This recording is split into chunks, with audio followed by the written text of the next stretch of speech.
Hello, everybody. We're going to wind down the week here with a few recent polls. The big ones we've got are going to be North Carolina Senate and Virginia Governor. But we've also got a couple of older ones for California Governor. But first, a couple of bonus ones. We've got a primary poll for Attorney General in Florida. And this is the article from Axios. And the headline is Gaetz could be next Florida Attorney General. So if we go down into this real quick, this is from Republican-aligned pollster Fabrizio. And we already had AG Ashley Moody resign and take that Senate seat. Then Ron DeSantis appointed James Youthmeyer. But in this poll, Matt Gaetz is in the lead 39 to 21. Now there's still 40% undecided. Now it talks a little bit more about it, but Gaetz, you might remember, he was in line to be the U.S. Attorney General before he dropped out. And since he's resigned from Congress and he's still very young politically, he might be looking for his next office. Now since it doesn't look like it's going to be the Senate in Florida, and it also doesn't look like it's going to be governor either, maybe Attorney General is Gaetz' next move. And this far out with a ton of undecideds, absolutely anything could happen. But because Gaetz has a higher name ID, that's one reason I suspect he's polling higher right now. But this is not really a high-profile national race. It's down ballot in a red state and it's just a primary, so we'll see what happens in the future. Let's go on to the next poll. We've got New York City Mayor. Now, this came out from Quinnipiac. And we all recently heard that Andrew Cuomo declared his candidacy. And Cuomo right now in this primary is pulling in 31%. That's far from a majority, but it's also far ahead of everybody else. Current Mayor Eric Adams comes in at just 11%. Everybody else is in single digits and 16% undecided. Both Adams and Cuomo have a lot of baggage. I think there's an opportunity for somebody else to emerge, but those two have very high name ID. They also have the connections, so it's going to be tough for someone else to break through. So I don't think there's going to be a lot of enthusiasm here. But as of right now, again, Cuomo right here in the middle, he's leading with 31%. And if you're looking at Eric Adams' approval rating, it's right below. It's at just 20%, 67% disapprove. His support with Republicans is higher. It's at 35, only 15 for the Dems. I'm not sure why on this question they have white, black, Hispanic, and Asian, but in the previous question they just have white, black, and Hispanic, no Asian. Seems odd to me, but this primary is coming up in June, but something could easily change. Last time it looked like Andrew Yang might have been the early frontrunner, so a lot of dissatisfaction with these politicians, but one of them might be the next mayor, and as of right now it looks like it could be Cuomo. Now let's get to a bigger race. We've got North Carolina in the U.S. Senate. Now this is from PPP. This is a pollster affiliated with the Democrats, but this is going to be one of the higher profile races between incumbent Thom Tillis and potentially former Governor Roy Cooper. So they've got a bunch of questions here. You can look at it if you'd like. Trump's approval rating here is underwater by 49 to 48. Governor Josh Stein is at a 42% approval, 23% disapprove. Thom Tillis, he's underwater big time, 25 approve and 46 disapprove. Former Governor Roy Cooper is going to be 47 favorable, 42 unfavorable. But here's the big question. If the candidates for U.S. Senate next year were Democrat Roy Cooper and Republican Thom Tillis, who would you vote for? Well, it's close, but Roy Cooper here has a 4-point lead, 47 to 43. 9% are not sure. So as I always say with early polls, especially depending on who the pollster is, but at the same time, Thom Tillis should feel that he's vulnerable at least a little bit. He's far from guaranteed a third term, and maybe Tillis has overperformed his polls in the past, and there's also a chance he's vulnerable in the primary. Plus, the Democrats here just won big time at the governor's mansion with Josh Stein.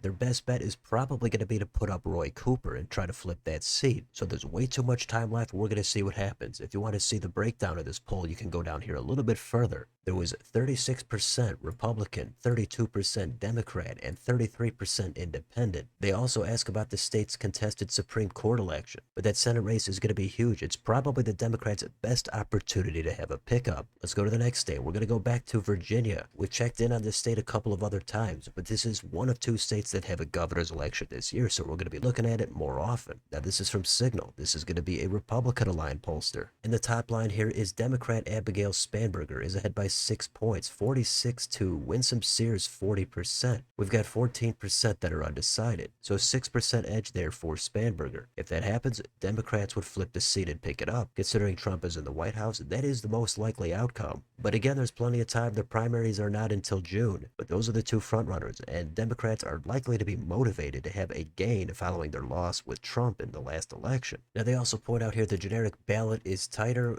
Democrats are ahead by 3 points. And it says voters undecided on the named ballot break for a generic Republican candidate more than 2 to 1. So maybe that's an opportunity for Sears, who knows? And then they've got some favorability ratings here. Sears is at plus 15, Spanberger is at +8. And with swing voters, Sears' advantage increases to +25 and Spanberger's shrinks to +4. So this poll highlights some potential advantages waiting for Sears. But in all honesty, I don't think a 6% win here for the Democrat is going to be totally unreasonable. It could be more, it could easily be less. Maybe Sears could even pull it off. It's just too early to say, but Spanberger seems like a pretty strong candidate. Sears also doesn't seem too bad for the GOP, but the national environment is going to be the biggest advantage for the Dems. Now, this poll used 600 likely voters. The margin of error is about 4%, so keep that in mind when you look at this data. There's been other polls we've looked at that have shown Spanberger with an even wider double-digit lead. That to me also seems unreasonable, but we'll see what happens. Finally, let's move on here to California governor. Now, these were taken a few weeks ago, but I don't think it's too late to look at them. This is for Emerson, and it has Kamala Harris emerges as Democratic frontrunner for governor. So let's go into this and see what they say. Well, this poll from Emerson College Polling, Inside California Politics, and The Hill survey of California voters finds a majority of primary voters, 57%, would support Kamala Harris if she ran for governor. So right out of the gates, that looks like a strong majority in a crowded field. The second place is Katie Porter at 9%. Then we've got 4% for Antonio Villaraigosa, and then also Lieutenant Governor Eleni Kounalakis. She also has 4%, but Emerson here, they did not spell her last name correctly. They kind of dropped the ball here, but they did spell it correctly here later on. There's also 17% undecided in that poll. Now, without Harris on the ballot, then it changes. We've got a plurality. 45% are undecided. Then 21% go for Porter. So it's an interesting thought if Harris should run for governor. She just took a loss to Trump in the election. That is pretty embarrassing. But if she's looking to have a future in politics, governor of California is conveniently going to open up here in a couple of years. Now, if you're looking for Governor Gavin Newsom's approval rating, it's at 42%, 40% disapprove. And compare that to Trump, who's at 37% approve, 53% disapprove. So it is surprising to me that Harris has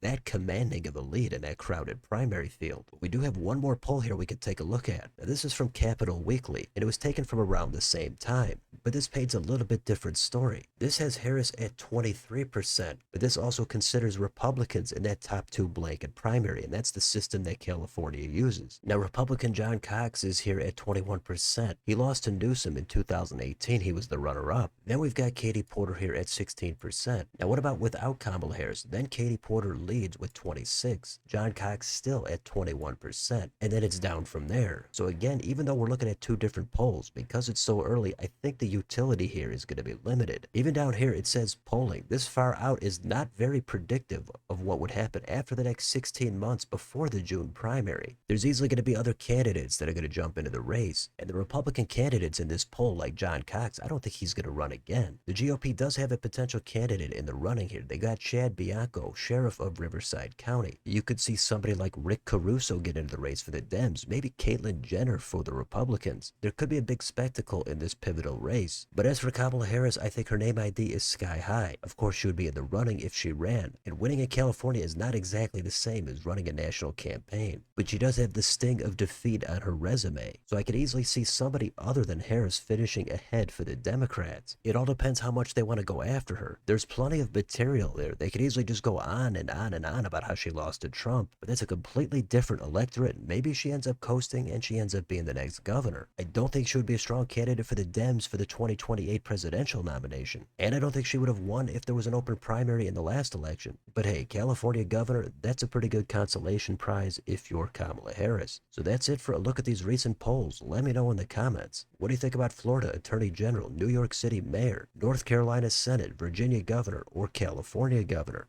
Let me know down below. On your way out, don't forget to like, share, and subscribe. Join if you'd like to support the channel. Thanks for watching, and I'll see you next time.